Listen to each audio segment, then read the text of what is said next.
बिहार की राजधानी पटना में 23 जून को विपक्षी दलों की बैठक होनी है। इस बैठक में यह तय होगा कि विपक्ष कैसे एक साथ होकर वर्तमान में केंद्र की सत्ता पर काबिज मोदी को सत्ता से बेदखल कर सकता है। इसकी अगुवाई बिहार के मुख्यमंत्री और जदयू के नेता नीतीश कुमार कर रहे हैं। उनका साथ आरजेडी भी दे रही है। नीतीश कुमार के आह्वान पर पटना में उनके आवास पर देश के प्रमुख विपक्षी दलों की बैठक होगी।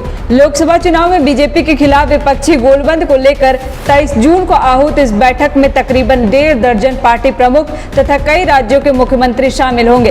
विपक्षी एकजुटता की पहल में कई मसले पर सहमति बनाने का प्रयास किया जाएगा। सीट शेयरिंग का फॉर्मूला के अलावा गठबंधन के नाम और संयोजक पर भी चर्चा होगी। लेकिन इस बैठक से कुछ घंटे पहले ही झारखंड कांग्रेस के अध्यक्ष राजेश ठाकुर ने यह बयान देकर चौंका दिया है कि सीट शेयरिंग का फॉर्मूला जो भी हो, लेकिन प्रधानमंत्री का चेहरा कांग्रेस पार्टी से ही होगा और वे राहुल गांधी ही होंगे। कि आदरणीय राहुल गांधी जी प्रधानमंत्री बने, उसमें कहीं कोई इफ बट नहीं है। हमारे आला कमान है, सभी लोग अपने अपने तरीके से तय करेंगे, लेकिन झारखंड कांग्रेस के जो कार्यकर्ता हैं वो इस निमित्त मेहनत कर रहे हैं, जो गठबंधन के लोग हैं इस निमित्त मेहनत कर रहे हैं कि आदरणीय राहुल गांधी जी प्रधानमंत्री बने। झारखंड कांग्रेस के अध्यक्ष से पहले बिहार कांग्रेस के अध्यक्ष ने भी इसी तरह का बयान मीडिया में दिया था, लेकिन दूसरे ही दिन उन्होंने अपना बयान बदलते हुए यह कहा कि आखिरी सूचना बैठक के बाद ही दी जा सकती है। यूं तो सभी दल एक साथ चुनाव लड़ने को लेकर सहमत है, तभी यह जुटान हो रहा है। बावजूद उसकी राह में अगर कोई अगर मगर लगे या नया गठबंधन जो देश स्तर पर बनने की कवायद चल रही है, उसमें कई ऐसे मसले हैं जिन पर सहमति बनाने के प्रयास होंगे। पहली बैठक में 3 प्रमुख मुद्दों पर मंथन होगा। यह है कि साथ लड़ने पर सहमति, सीटों के बंटवारे का फॉर्मूला तय तथा न्यूनतम साझा कार्यक्रम, दलों और नेताओं की भूमिका पर भी मंथन हो सकता है।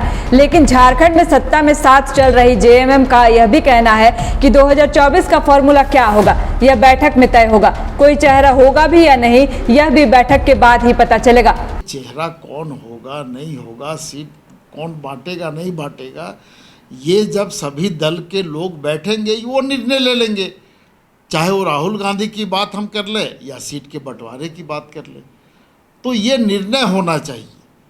हम व्यक्तिगत रूप से अगर कोई टिप्पणी करते हैं तो ये उचित नहीं हो। 23 जून को पहली बैठक में अगर कुछ हल निकलता है तो जुलाई में विपक्षी गठबंधन के धरातल पर अपने कार्यक्रमों के साथ दिखने की संभावना है।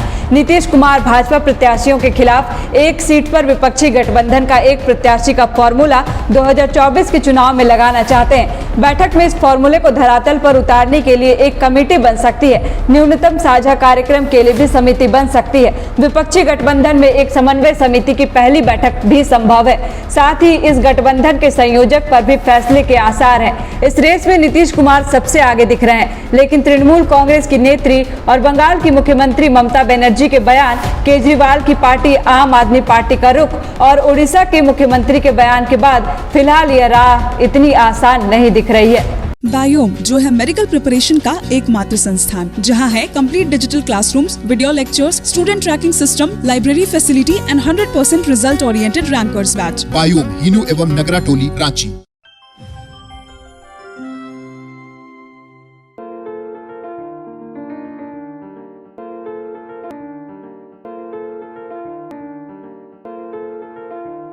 thefollowup.in.